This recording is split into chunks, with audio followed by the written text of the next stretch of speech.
How dare I, the production guy, running in here with phones that make noises.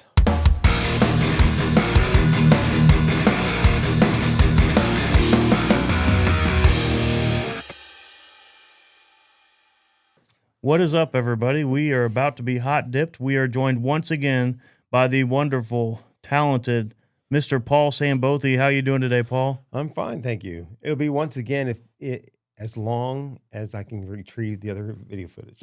That's right. We can't have problems with our firmware or with our drives. Yeah, it happens. It happens. Hardware, software issues, they happen, and you just got to roll with it whenever they happen. And I am cursed. You put me in the vicinity of high-tech stuff, and it just breaks. Well, it's like I said with my Volvo. It's like, it's all you have all these electronic components, and you think, man, back in the day, you just flip a switch. Now you have to have a tablet, and if it's not working on screen, I can't turn on my AC. And as I told you, I was working on it this weekend. I can't even open up the back hatch. There's an emergency release I can find anywhere. So, man, at least you're handy. I mean, Tammy will tell you I'm not very handy. I mean, it keeps on telling me that there's supposed to be one, but I haven't found it yet. I keep digging around. Might have to check on YouTube, Yeah, well, yeah. I mean, yeah, you do sift through YouTube, and like I said on the last one, back in the day, you just had the book, you pull it out, start reading it, but what's nice is I could go to Columbia, the library, the Boone Library there, Daniel Boone, right? You just can't take them home. They have a plethora of Chilton annuals. And I would just, as long as they had my vehicle model year, I can take a picture of the pages that all talk about it. Look at the big brains on Paul breaking out the plethora award. Now, which movie am I thinking about where that word became very famous? A plethora? Yes. About the Three Amigos. Is it the Three Amigos? You seen the Three Amigos? Yeah, that's a good one. I mean, El Guapo was talking about the plethora. Oh yeah. Because the first thing I was going to is because. When you say, when you think about words, for some reason I'm thinking about Princess Bride. It's hard to go wrong with that movie too. And he's always going, "It's inconceivable," and he goes, "I don't think you're using that word correctly." Nice. Well, man, we've got a heck of an episode for you all today. We're going to talk about some wonderful topics. Let's start off with this centerpiece between the two of us. There's this magnificent looking table made by the very talented Jay Thompson and his company. What do you know about this table, sir? Oh, it's a wonderful wood, and he's done it in this dark black resin with a little bit of I forgot what he called it. Is that I always call it like a glitter sheen inside of it on the black resin, and then he put these galvanized feet on it to work with the decor of our galvanized. Well, the rumor is we know of some folks that do some galvanized. Now, do we have AZZ do that? No. No. These are the local galvanizers, the best galvanizers in the land, right? That was handled right here at Monnig Industries in Glasgow. And no disrespect to AZZ, got mad respect for them. No, but we're proud of our galvanizers here. Yeah, they did the sign, all the signs we had made. I think we had about 4 of them made. And then they did the feet on this table, which he thought about how he wanted it to be presented, and I guess he designed it and put it together for us. He's a creative type, just like you are. I mean, he knows how to work with his hands, just like you do. But he's another case in point that just because you're creative doesn't mean you can't be analytical. There are some folks that can do both, and I think he's one of them. And I think, quite frankly, Paul, you're one of those people. Yeah, I mean, I know because like I've told you, sometimes I have to reset my brain because when you think creative, you it's more free going, and then when you're thinking analytical, there's specific steps and processes that you got to think about to make sure that everything's done correctly, and as anal or meticulous as I am, sometimes that can be haphazard by just make sure everything's perfect. Right. And like I said, we've got a myriad of topics, a plethora of topics, if you will, to cover today. We've had many conversations. I've enjoyed them all about your family, the Sandbothe family. And that's a tough family. I mean, you've got some folks that have really demonstrated time and time again, how tough they are. Your life sometimes knocks us all down, but man, your family seems to rise to the occasion and then some. I'm thinking of one story in particular about an individual that got himself to the hospital. Do you mind sharing that with us? Yeah, with my uncle, he's about in his 80s at the time, and he has some farms out in West Texas, and he was one time he was out working with the cattle, and the wind blew the barn door. You get high winds out there in West Texas. It's just they come once they come across the mountains, it just blows across, and the barn door flew open, hit his back. Well, it fractured his back enough to where he couldn't walk, and so he crawled himself into the truck and was able for somehow drove himself all the way to town. I mean, we had cell phones back then, but for those older guys, they don't think call first. It's like survival mode gets kicked in. He just drove himself all the way back into town, and then he was able to get to one of his son's homes, and he blacked out. But he got a bunch of screws in his back, and So he had a broken back. yeah, he broke him back.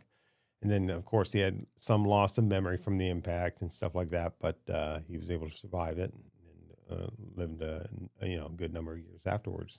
Tremendous amount of strength and tenacity to be able to make that journey. Now, how far are we talking about from out in the farms to make it into the town? I don't know how far. It always felt like a long ways when I was a kid, and down in West Texas, they don't even know what a stop sign is. They just Sounds zip like right. Glasgow. Yeah, they just zipped right through. It always amazes me when I watched him drive his truck because one thing is that I remembered his old Ford. If that was the vehicle he was driving, he didn't even because I remember he had a gear shift in it, but no farm truck. He was just going through the gears without even touching the clutch because he had it timed right. So he just went through the gears. So I don't know what vehicle he had, but he was able to get himself to town, so that was good. And I can only imagine how fast he was driving because anybody in my dad's, both his brothers, they all drive a little bit reckless, I would say. It happens from time to time. Yeah, Every family's got those. NASCAR guys, Yep. And today is a holiday of sorts for those Star Wars fans. May the Yeah, 4th May be the with you, 4th. of course. And, we celebrate in different ways, doing different things down here, but we have an excellent AI assisted image Yeah. of you and the two IT folks down here. And so it's a pod race, right? Is what we're Yeah. looking at there. And a question I have, and you're fortunate because I'm talking to you, not the other two. Is who wins that race between you, Jim, and if we're talking to Ryan King, like who wins that race? Well, you have to understand between the three of us, there's only one of us that knows how to modify a car. That's You true. know? Now, Jim likes to get performance cars and stuff like that, but I know how to mod it to where I can get a little bit more boost or, giving it a little bit of an edge. Ryan, I don't know. He's more of a musician than anything, so I don't know how much modding he has done in his life as far as vehicles. But when you're growing up with an engineer like my dad, you just learn all this stuff. I've worked on everything from an old '68 Ford to 79 RX-7. That was fun. Rotary engine. One thing we noticed on that, all the tappets would always go bad on it, but we'd take that out and he'd be driving like, I hate to say it, about 90 miles per hour. Do you have a lot of experience on the pod racers there, repairing those, modifying those? Yeah, I mean, I would say so. It becomes easier with some knowledge of modifications because those were, I mean, I guess those would be closer relative to like jet engines. It appears that way. Yeah. So I would think that, it'd probably become easier for me, especially with my dad being in the Air Force, to have a better understanding of those type of engines just from getting some information from him and tinkering with those things. I'm a big fan of the Fast and the Furious franchise as well. And there are those in that franchise that say it's not the car, it's the driver. So you've talked a lot about modifying. Which of you three is the better driver? I don't know. My little Z4 I have, it rides on rails. You can take that thing and corner like it's nothing. Mm-hmm. That car was made to, you'd have very little chance of losing control and you will never flip it, basically based on that car's design. And it's almost 50-50 on weight ratio on the wheels. So I know I have. I don't know about Jim. Jim's been in some other BMWs, M-Class BMWs, so he might be pretty good on it. I haven't, like I said, on Ryan, I haven't talked to him as much on cars, so it's hard to say what Ryan would be able to do on a circuit.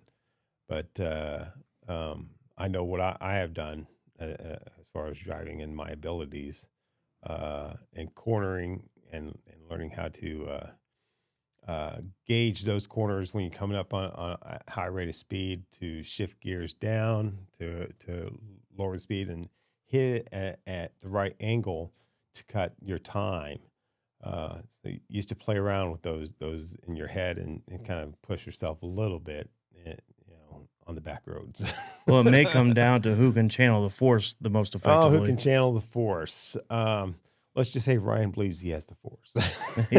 He definitely believes that, man. And I cannot wait. Speaking of music, he's talking about getting his equipment in here and laying down Right. some tracks in this very studio. Can't Right. wait for that to happen. Yeah, I told him we got the software for it, but I'm doing some audio editing. So I just walked him through recently and all the hardware we had, so he can show him how he would just direct connect to the system, and then pop open, whether you pop open GarageBand or Logic or Audition, and then just start recording, and then you can do your layerings like you do when I show you the video editing, when you drop layers on top of each other on the timeline.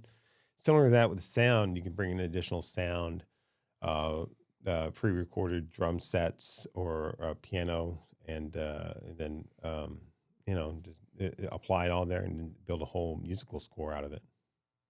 And it sounds wonderful. I cannot wait to see the end result of that. I mean, that's basically what Billie Eilish does. Yeah.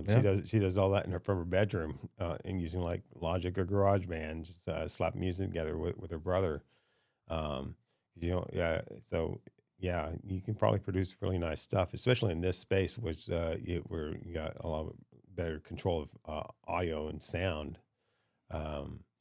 That you should be able to get something really nice out of that. Speaking of this space, you put a lot of hours. I know we talk about this extensively in another video, but how many hours do you think you put into this project from the planning phase all the way through to building it out? I know you had little help from a great construction company, Coil, but this was your baby. You saw this project all the way Yeah, through. Coil built the walls and they put in the glass and doors and stuff like that. Then I came in and then started working on how. I mean, overall, you know what this was going to look like, because I did this in an illustrative model with the galvanized sign and the sound dampening wood panels and the chairs.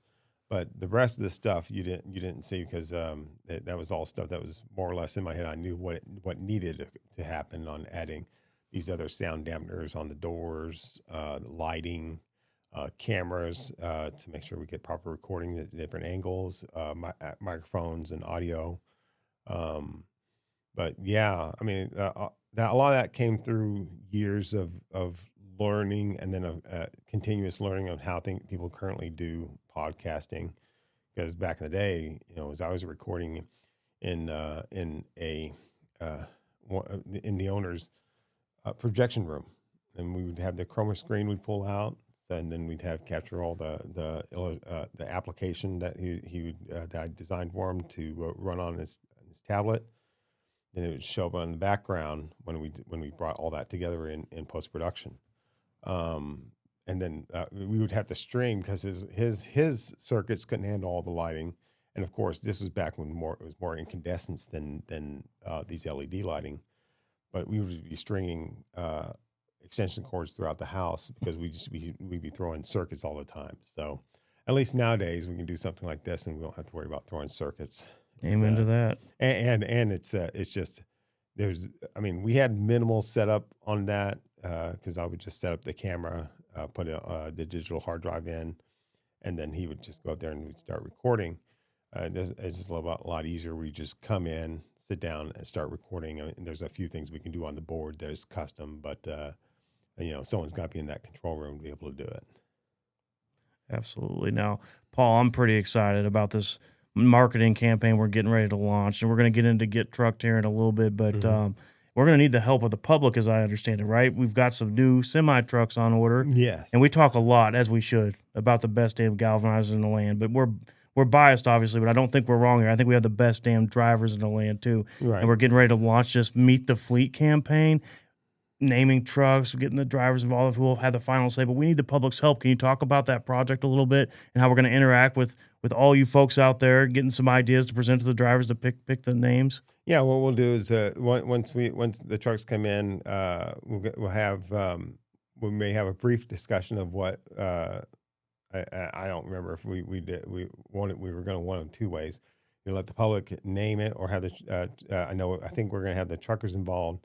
They can determine what names they would like. Yeah, I think and what then we've have them vote on yes, it. I think we're going to have the truckers ultimately decide, Mhm. but we'll take any ideas Yeah, so from the public. we'll post out there. Put the truck out there with a picture of the driver, and we'll say, okay, name his truck, and promote it out there, and do a poll. We can do polls within Facebook, and then that way the all the followers and family members can go out there and then help name the trucks, and then we'll apply the name onto the truck, and they'll just be known as that name on that truck from then on forward. That's right. Wow, I saw one of these beautiful trucks today when we walked down to the food truck. Mhm. It's on the lot. It needs to be decaled, and I think that wonderful company from Moberly, Sherwood Signs, is going to be doing that for us, as I Right. understand it. And once that's finished, I think then we'll send a picture of the completed truck with the driver, Right. and we'll launch that first one relatively soon. The next truck will be in a little bit longer, I think, but Yeah. And there are, I think, but we do have a couple of other trucks we could actually put out there as well. And then yeah, we can start getting these trucks named, and then the lettering to put on them once we promote it out there within Facebook. We just need the audience help to help us name these trucks and make them fun names, nothing vulgar. right. We're an interesting group of people. We Yeah. galvanizers and truck drivers, and we have a lot of fun, but they do need to be appropriate, roadworthy, as we'll say, and worthy for the PG or PG-13 at the worst in terms of the way the Yeah, audience because looks I at mean, it. we do see those independence drivers with their little mud flaps with the nice lady on the back, but we'll be more conservative than that. Well said, nice lady. You could tell a lot about her personality based Yeah. on that image, couldn't you? Yeah. Yeah, nice. I think the naming thing will be fun. It'll be a fun project, and get the community involved, and then everybody have a feeling that they helped name the vehicles that are driving around for the mid fleet. Absolutely, and the drivers having the ultimate say, which is the right way of doing it. But I am absolutely certain we're going to get some tremendous input from the public and some great Right. ideas we never would have thought of. Yeah. I mean, it'll be fun. We'll see how all that all runs, and here in the next week, probably week and a half, we'll probably have the first one out there. Man, looking forward to that. Now you've owned multiple automobiles. You own multiple automobiles now, but over the your driving lifetime, you've had a lot of vehicles, I imagine. Have you ever named any of them? Well, my Z4, I think I named it the Silver Bullet. There's got to be a story there, Paul. We want to hear that. Well, I'm a Lone Ranger fan when I was a kid, so silver. The car is titanium silver, and if you ever looked at any of my car keychains, they're all little Legos because I was part of Lego group back in the day. So that one has Lone Ranger as the Lego keychain, so I named it the Silver Bullet. Now other ones. Like I think right now on my Jeep, it's got. I guess that would be more of it's more geared toward a Mandalorian. So I'll call that like a Razor Crest or something like that, or this Slave One, because I got Boba Fett and the Mandalorian on the keychains on that one. But yeah, I guess it depends on what you see on my keychain at the time. Iron Man more so because my 2010 Camaro SS was the red jewel tint, and I had some little gold accents on it. So that was more of the Iron Man. It depends on what it is. I didn't really name my first car because it was Tangerine Orange Capri was my very first car, and but it's just the Capri always back then. So I guess the only one that I really named probably is my Silver Bullet Z4. That's a car worthy of a name. Yeah, I mean, yeah, it's not really moving around right now. That's because it's 23 years old now, so it's getting a lot of upgrades put onto it. Putting in all the new radiator because they put a lot of plastic on stuff. So I got all aluminum radiator going in. I got to put new control arms on it. I mean, it's just everything's just old on it. And once the car gets that old, just things start looking weathered. They do indeed. Yeah. Now we've had a really good year. Don't want to jinx it. Our team has done a tremendous job coming off a record year last year. Mm. We continue to break records at individual plants and combined. And I have fun, and you've taught me this using some of the AI companies to produce graphics. And I'm sure you've worked in a time before that was available, and you had to spend all your time creating those graphics. But the reason I wanted to ask you this question is there are so many ways you can go in the realm of AI now to help you in graphic design and that sort of thing. Mm-hmm. What are your favorites, and why do you recommend the ones you recommend for the people listening? Well, I mean, I started out when AI started coming out. I started playing with Chat GPT back in the day, and still, initially I was like, oh, it's okay, but it's not perfect. And I remember Chris Woodward would ask me, what do you think about AI? I said, well, we're not there yet, and it's not real AI because it's not self-aware. But yeah, it's okay. I mean, there's once in a while you get 7 toes or something like that on a person. I did that with a mid-fleet truck. Ended up with a couple extra smokestacks. Yeah, I think. yeah. So you have to be almost a writer sometimes, and when you're writing your prompts, and be really detailed on what is it you're looking for. I mean, a lot of times I just use it more or less right now with Claude. Claude's the one I mostly use because I'm usually going back and forth with marketing ideas, just challenging it and writing copy and that type of thing. Then on Canva, I'll use the AI once in a while, or even in it's Firefly in Adobe, I'll use the AI in there when I'm generating images because as fast as you got to throw stuff out there, social media, sometimes it's just better especially if you're an illustrator, you really would have to plan way ahead. And with everything that's going on here at Monnig Global, sometimes it's hard to do that. So sometimes you just throw something in there, like for the holidays, and then just throw it out there because that'll be good enough. And it does a really good job. And there's minor edits where I would do post production in like Illustrator or Photoshop. But right now it does a really decent job, especially when I'm doing illustrative type of things. The realistic ones, once in a while, you got to tinker with it to make it properly real, but it's getting close. And I've also tested 11 Labs voice AI, and that it's natural talking persons that I just think it needs a little bit more emotion because sometimes it may. What's amazing is that you can type out what you want it to say, and it may assume that the word would say this plural when you don't have it plural, and it'll pluralize it for some reason because it's got its own mind a little bit, I guess. So now I think you've been a part of recording. Now they haven't all been released yet. Yeah. Like approximately, I don't know. I'm gonna say approximately a dozen of these. Does that sound about right, give or take? Yeah, I think we recorded about a dozen. And we released about 8, I think. Oh wait, yeah, because there's preceding ones to the episodes because we're on episode 5, I believe, or 6, and then the preceding ones were overviews, or I did that one reel, and then the introductory piece from Coil. So yeah, Nice. there's probably about at least a dozen of the videos out or produced so far. And we appreciate the job you're doing. I mean, you do an awesome job always. I'm clumsy. The guests have been outstanding, but in that short amount of time, I mean, a dozen's getting to be several, but we still have a long ways to go Mm-hmm. as what we're learning. But do you have any favorite moments that you'd like to recount from any of the episodes, either on camera or slightly off camera, where you just had more fun? Oh, it's always fun when you try to interact with me a little bit because I'm over there and you can't hear me. Yet. Yet. But I'm trying to remember what I did to Ryan when I made him laugh. I think maybe I just flipped him off or something. Never in this office. Because he was saying you guys were, uh, you know, uh, making fun, I guess, a little bit when I was doing audio tests, and so I was, it was either a thumbs up or something. I did a hand one of those signal. appendages went up. Yeah, so, yeah, and he laughed. So maybe, yeah, but I would assume if he laughed, it must have been my middle finger.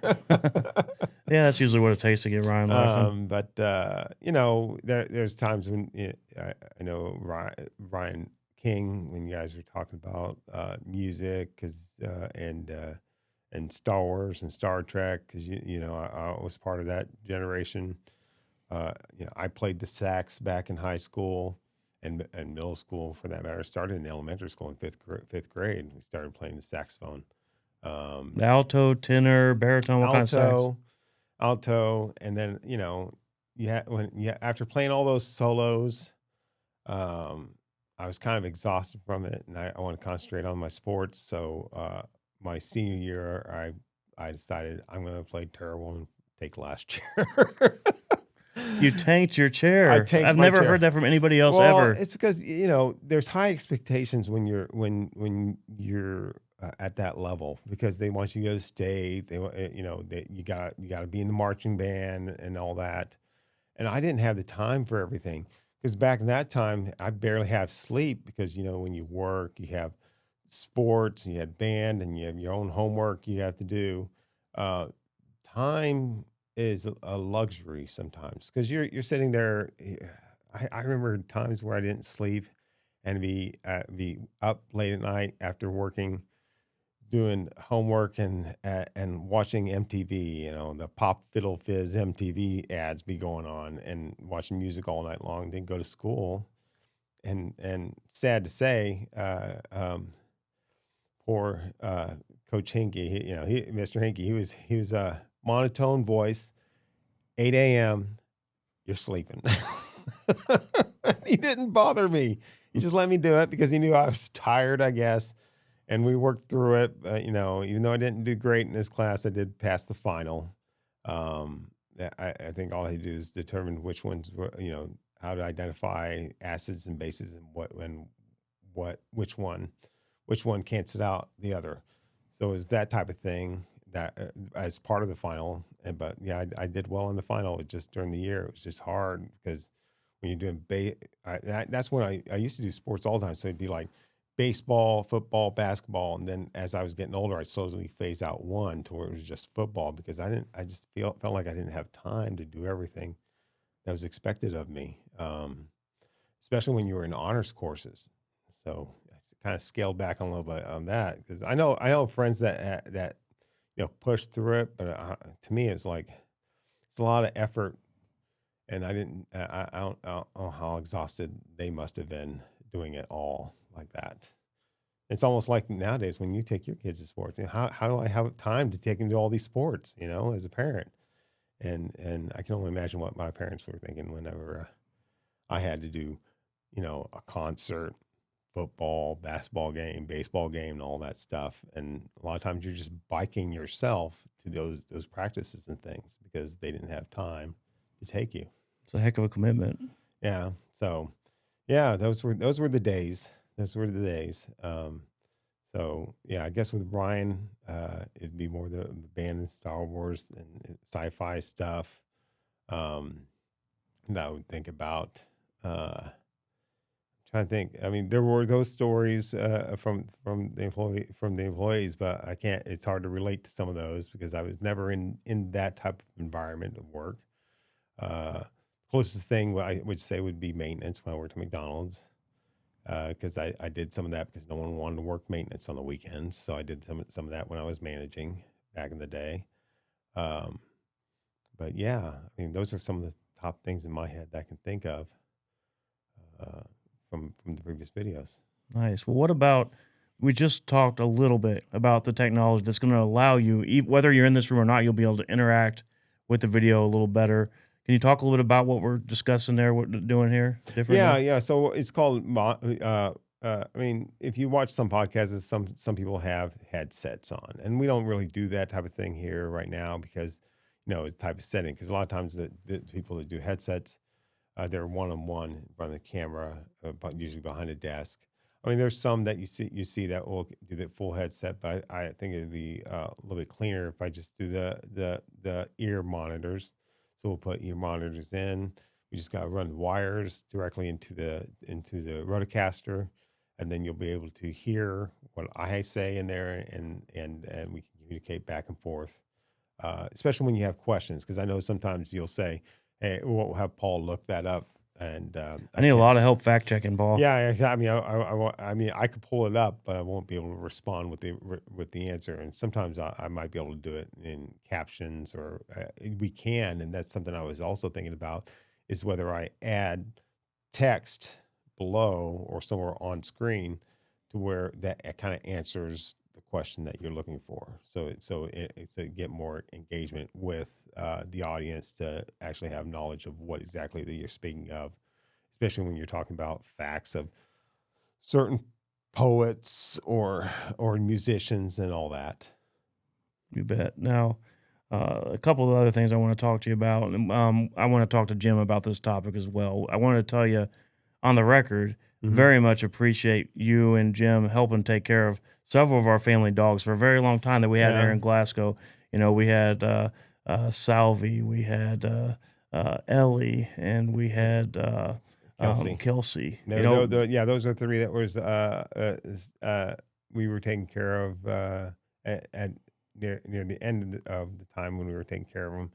But how is Salvi with the other dogs now? Has he? Doing great. I believe it Yeah, or not, I think he's definitely less aggressive than he used to be, and they're living their best life. They're running around on all that acreage, yeah, because swimming. because he was the one that was. I remember working with him, and kind of I hope I didn't soften him too much because sometimes around Ellie he seemed a little bit softer. She's pretty aggressive, isn't she? She Yeah, usually yeah, gets yeah. what she wants. Yeah, she's like before it seemed like Salvi wanted to be the alpha, and when I softened him up, Ellie stepped up and tried to be the alpha. Yeah, So I didn't know how that was going with the other dogs, if she's meshed well as well. yeah, Because it's worked Kelsey out was well. pretty easy. She just sits there and just waits for you to come to her usually, and it's a little more of a softie. Kelsey does like to bark at night, though. I think that, and my neighbors Yeah. told me that when she was in Glasgow. Same thing's true up north.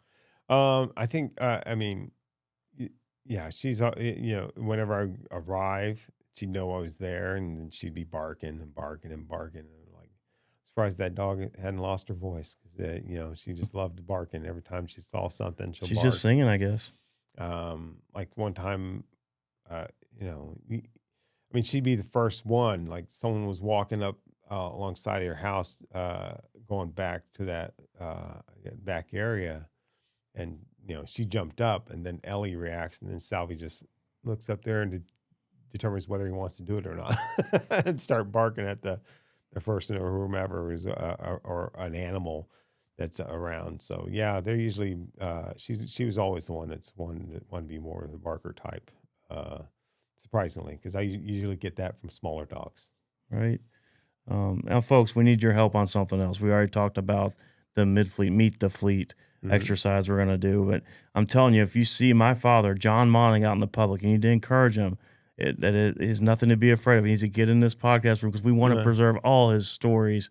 He's got a treasure trove of stories, and some of them are yeah, true, even I think. But no, yeah. just a wonderful man. I'm obviously biased there too, but can't wait to get Dad in here. But Paul, you've had some thoughts on maybe whether we do it in this room or we find other more comfortable spaces for him, Yeah, getting him on the record, right? yeah, and we can.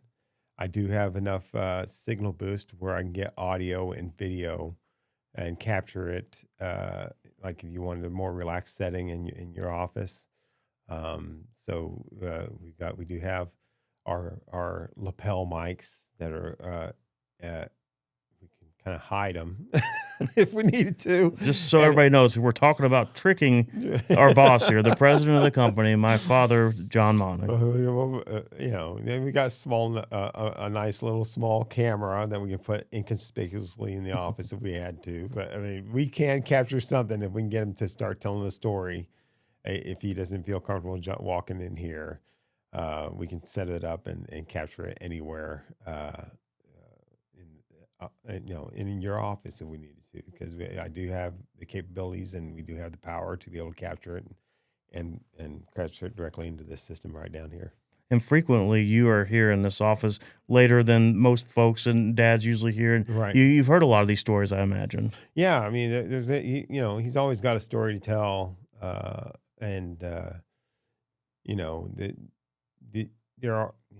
there's a lot of stories that he'll tell, but I believe they're all factual. I don't think he's making. Yeah, I was just kidding there. No, he's got some great ones. Everything from stealing a building. Wait till we talk about that. Have you heard that one? Yeah, because he was told to move it, and and they thought he was stealing it or something like that. And then he talked about the times when he worked at the grocery store or when he worked down in the plant, and some of the things he did, breaking his neck in a car accident, overcoming that.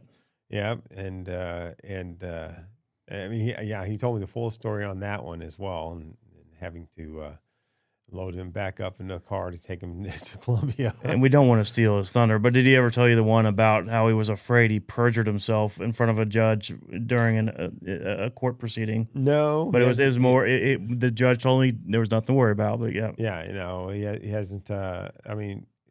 You have to understand that there's some leeway there. It may be the truth that you remember at the time. That's right. He was just a young man trying to do the best he could, and he was wrong on a fact, and he remembered that about halfway through his testimony. He's like, "Oh, judge, I got one of those questions wrong." And I won't give all the details because, again, I don't want to steal his thunder, and I'm an optimistic man that we will get John Monnig on one of these podcast episodes soon. Yeah, one of these days we'll get him in here. I think whether it's not, like I said, if it's not in here, we'll get him into a comfortable room where then we can record him. We won't just sneak it upon him. We'll make sure that he's just comfortable and aware and to make the statements and all the stories. And they don't have to be consistent as far as the lineal timeline, because with the magic of post production, we can bring it all together and splice it all in where they need to be. Yeah, but it's a tough time for Dad right now and the whole family. We're mourning the loss of a great man, Uncle Tim Monnig. And for those of you out there that are people of faith, please say a prayer for Uncle Tim and his family. He was a great man, a teacher, a businessman, son of Grandpa Bob, and has 2 great kids and leaves behind a wonderful wife, Aunt Carol. Just can't say enough about that family and how wonderful they are. And, Dad not only lost a brother, he lost his best friend. And it's just been a tough week or two for Dad. Yeah, just let him know we're thinking of him. Absolutely. You bet. Now, I know you're a sports guy. Mm-hmm. Now, I just can't recall. I think I know the answer to this, but do you prefer football, baseball, basketball? Like, what would you say is your favorite sport? I would say football. And the only reason is, I played all 3, not in college because I keep seeing people going to college come back injured. So I said, I don't want to mess up my body like that. But I would say football. And because there's a lot of physicality with that, because it's a little bit more safe in baseball and even safe in basketball, even though I was aggressive. But it's just there's a lot more physical hits and stuff that you have to take and give, and I think that as a youth that took a lot of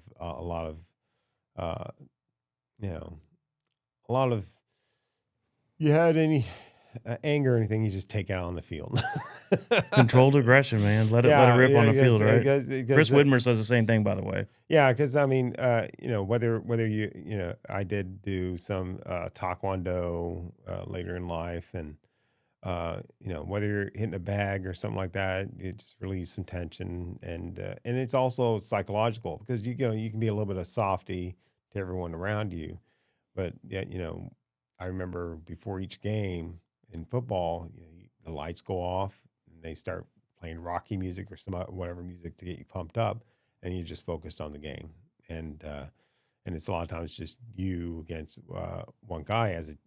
You work as a team, but usually you had one person a lot of times that you had to focus on, whether you're on offense or defense. Offense, you had a guy you had to specifically block to move the ball forward. On defenses, you just look for the guy with the ball, and then you just plow right through them and put them to the ground. It's pretty much Doesn't get any better than that, does it? I think I think they play a lot safer nowadays compared to what I did, because if you You look, might have been flagged a little more. Is that what you're saying if you played today? yeah, because you watch even the NFL. I think a lot of their kickoffs are a little bit more safe because they kick the ball off and nobody moves until I think he they took that from the receives. XFL, didn't they? One of the Yeah, rules. it's like you have to wait until the guy receives the ball. Well, yeah, they'll give you more opportunity to move the ball forward, and they can start at a better area, and it decreases the speed of the incoming projectile, which would be like someone like me just bolting down the field to blow through them. And I guess they were having the issue that people were getting faster down the field, that they weren't moving the ball forward enough. So they thought, well, instead of someone taking the knee all the time, it's easier to delay that run. I don't know. I don't know the specifics, but sometimes it feels like they take away some of the fun. It's a balancing act, man, to keep what's cool about football intact and try the best we can to protect players. It is Yeah, tough. I mean, because I've seen people with concussions, fellow players. It's kind of weird when you ask them to answer a simple question like, "What day is it?" Or "How many fingers do I have up?" and they say Tuesday. Yeah. Yeah, that's not good. No, no, no. I'm not a medical Or doctor, but that's not or good. one guy I remember saying, "Oh, it's beautiful." And you ask him, "Well, what's beautiful?" "The sky," and it's pitch black out, and they're out of it. I never experienced a concussion. I think No, everybody's you like built. to dish them out instead. Yeah, I think everybody's built a little bit differently, because True. I've been hit hard, and I can say I've been clocked, but I never had a concussion where I was dazed and confused. I've sprained a wrist, pinched nerves, but never broken anything. Knock on wood. It's just it's a different thing when you get confused like that, because how long were they that way, and did they ever seek medical attention? I don't know. You just know that they're bringing those smelling salts or whatever to get them out of it. And those effects can be cumulative, as I understand it, right? Yeah, So yeah. if you keep getting these things over and over again, it's not good. No, no. I mean, if you continue playing, because if you're getting concussions at that age, I was playing since fifth grade, and you learn how to take the hits, how to soften those blows a little bit, how to tuck and roll, and a lot of that's muscle memory. But I think there's just some people just their body's built a little different or something, because when they got the impact, and you're talking about the old helmets, you didn't have any specialty helmets like they do now. Heck, guys back in the old days, they were playing with just leather caps, and you don't, how many of those guys actually had concussions, or were they, you look at that and those guys must be tough as nails, because they're taking it all. They're taking all the hits, and there's very little padding. But for me, it's like it's hard for me to understand how they get that way, because I've never been that way. But it's kind of scary to see when they do get in that set. Sometimes as a kid you think that's kind of funny, but it gets scary when you start learning it on older what it actually does. That's right. Or it happens to a loved one or something now. Right. So it's way too early. It's the off season, right? So Right. the draft I think just happened and all the Hmm. trades and all that stuff. But if I were to put you on the record now and say, Paul, give me your Super Bowl matchup for this coming season, what would you say? Super Bowl matchup for this season. Well, I'm always going to say the Chiefs, My man. yeah. So and the reason is because sometimes you have off seasons, but when you have a team that's been together for long enough, that has the quality players that they have, you'd always say the Chiefs. Now for the NFC, I'm not. I don't know if what team would I root for? because Man, you you know, spent some time in Dallas, but you can't do it for the Cowboys. no, Huh? no, I have a friend that uh, I worked with her up in Kansas City, and she was a Dallas fan, Dallas or die fan, and so no matter what, it's always Dallas, and that was back in Troy Aikman was They were tough quarterback, to beat, man. but um, but yeah, it's hard to say. The Rams are gonna have some players.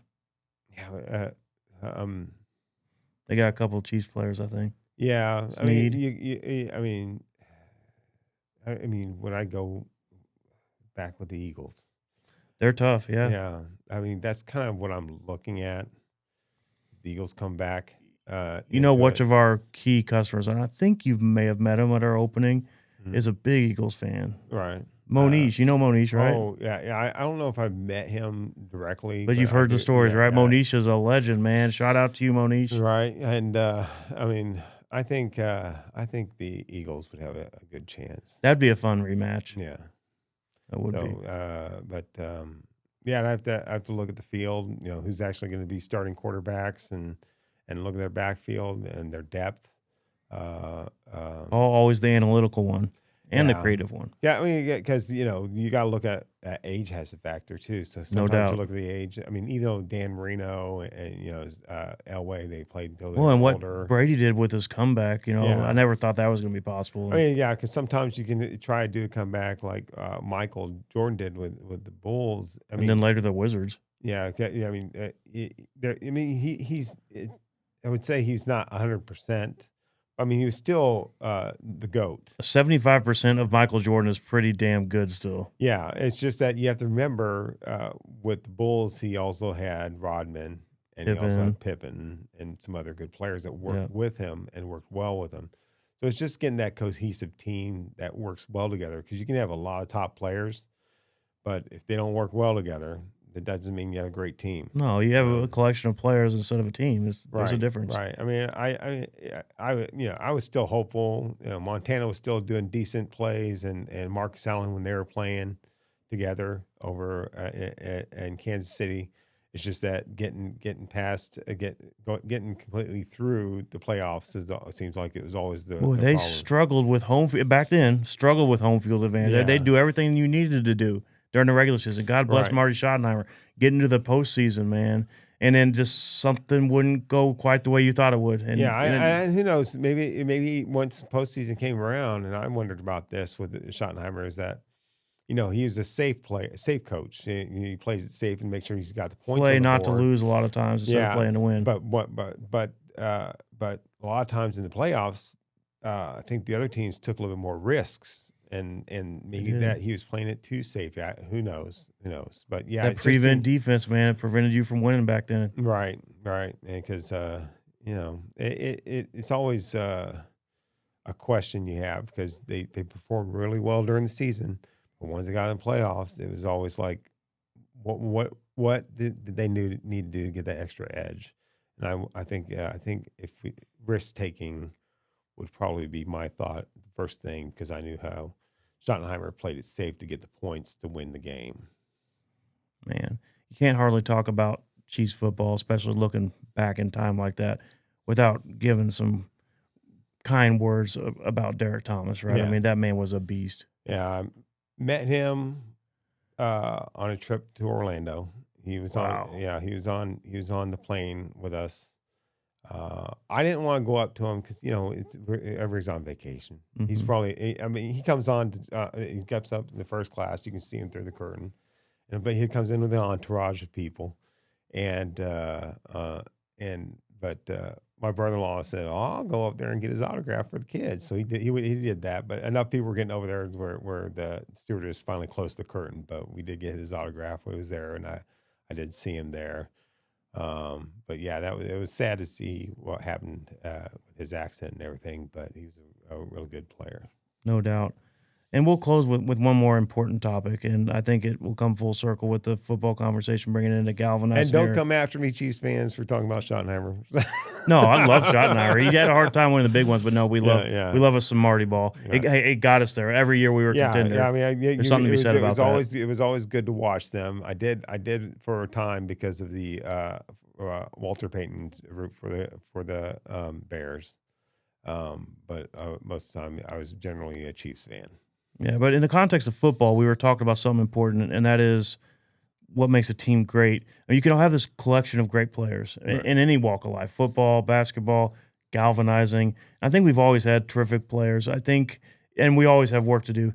But I think what we have at this organization, you've been here a number of years now, not as long as many, but you're starting to build some tenure here. I'm not calling you old, by the way. I am. But you're getting there. You're older than I am. How about that? But at any rate, we've always had a great collection of people here, but I feel like we're really starting to come together as a team, and maybe that's the building, maybe it's the experience we're developing together, the camaraderie. I'm not sure, but what are your thoughts? Do you feel like the team is starting to coalesce and come together, and we're really pulling the right direction? Yeah, yeah. I mean, I think we're pulling the right direction. I mean, there's a few little holes that will get filled on as we move forward, but sometimes you got to wear those multiple hats, and but as far as the team, we're getting there. We got a good mesh of experienced professionals, and I think we're all pulling in the right direction, and keeping everything, this Monnig Global and your vision and family's vision moving forward to achieve those goals. But yeah, I believe we have the right mesh of team players. I mean, we may not always agree.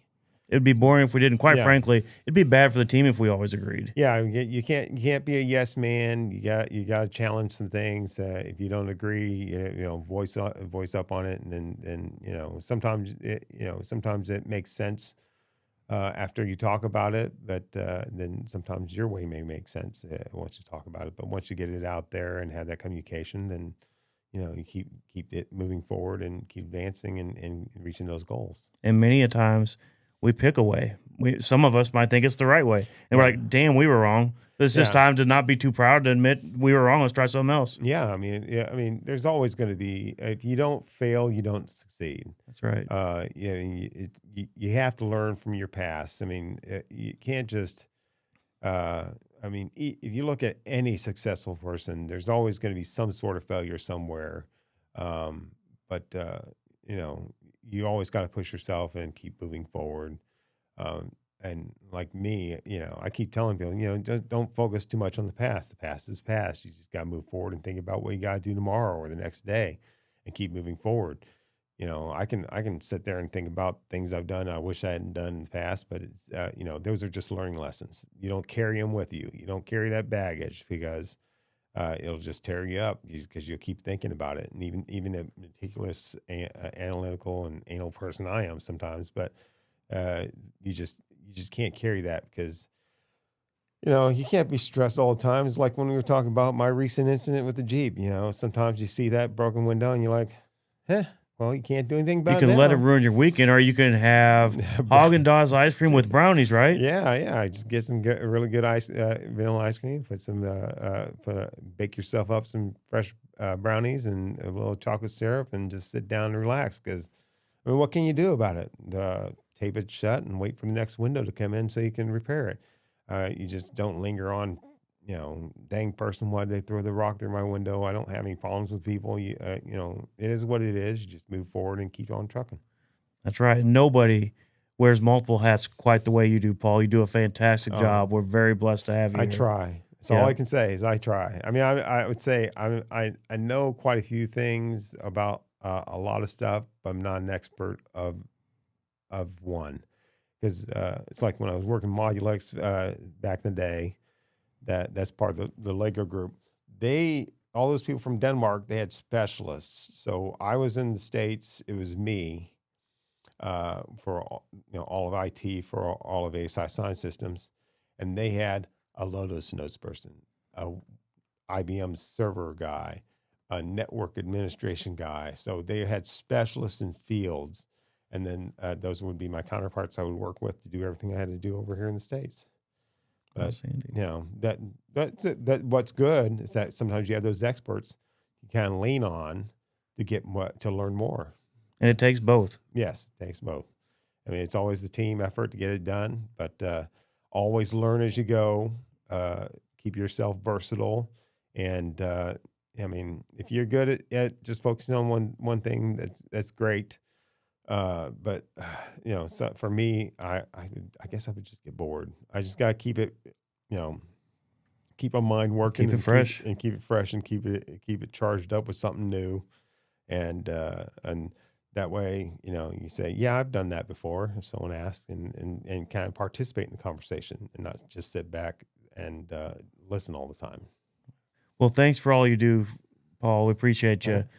Folks, you have been Hot Dipped. Thank you and have a wonderful day. Thank you. Yep. Thank you for watching Hot Dipped.